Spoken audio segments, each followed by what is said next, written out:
Okay, my name is Megan Dick, and I'm teaching here at Visa, and had the opportunity to exhibit with some really interesting artists. And the work that I chose to make was a collection. I've got 2 sculptures and a series of drawings, and I've been really focused on pattern over the last several months, pattern in textiles, and previously I hadn't incorporated them this literally into my work, but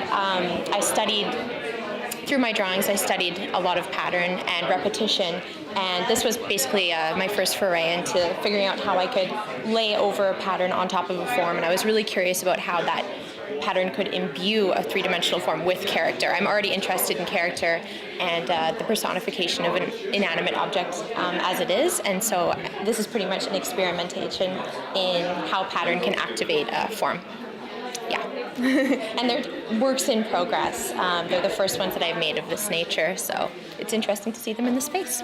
Hi, I'm Ann Steves, and this is my work for the show at Visa here. And these pieces are sketch collages for a larger piece that I'm planning to do, which is going to be a wall hanging. And I've been looking at sort of our relationship to wolves in BC and in Canada in general, and comparing sort of First Nations attitudes to them with Western attitudes, and then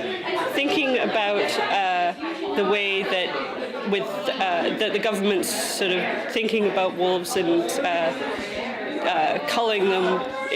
for the population of caribou and the things that are going on here. So I decided to make these sort of sketches using textiles, using paper, and just sort of basic cutout shapes that look at our fear and then also our reverence of these animals that we live with and are surrounded by. I've been doing a lot of work with sort of collage and found materials, and I find that's a really nice way to just sort of get things on the paper really fast, and it comes up with some interesting images, and using repeated shapes, like just using the triangle or the line over and over again and sort of moving them around to create different scenes. I've got 4 pieces in this group show. They're mixed media pieces, and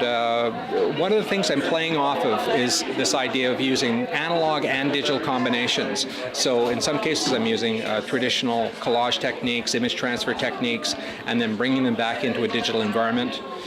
printing them out, and then reworking the prints after that. So in a lot of cases, when you look at the surface, it's very hard to tell what is the original analog work and what is the original digital work, and so the two kind of blend in this nice kind of tension. So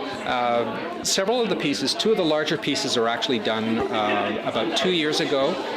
They're work over the top of very large Xeroxes, and then they've been augmented and painted on, used chalks, various other things. The smaller 2 pieces that I've got in are more recent, and again, they're the ones where I've cycled through this analog digital kind of treatment, and that's becoming more and more of a point of interest for me, and a point of kind of focus where I'm really interested in that middle ground, that point where people say, how did you do this, and how it creates a sense of mystery, and keeps people looking at pieces for a long time. Hi, I'm Wendy DeGros, and I just want to talk about my work. This is a piece that a lot of my work is based on architecture, and I love the structure, the underpinnings of architecture and space, and I also like to look underneath and at layers, like even in the human condition or in nature, what's revealed, what's kind of hidden and then revealed. But this piece here is it's wood, and it's really based mostly on architecture, and it's about the Blue Bridge, the Victoria Blue Bridge, and then the title is Preston Eiffel, because Eiffel, the Eiffel Tower, of course, but a lot of people didn't know. I looked up the engineer for the Blue Bridge, and it was Preston, so that's a derivative of the name. And then this also is my work, and I really connected to nature and the ocean, and And this work is called Narrows, and it's pretty well based on tides and shells and the patterns in nature, a mixed media and wax and oil and on wood. And then the one over here,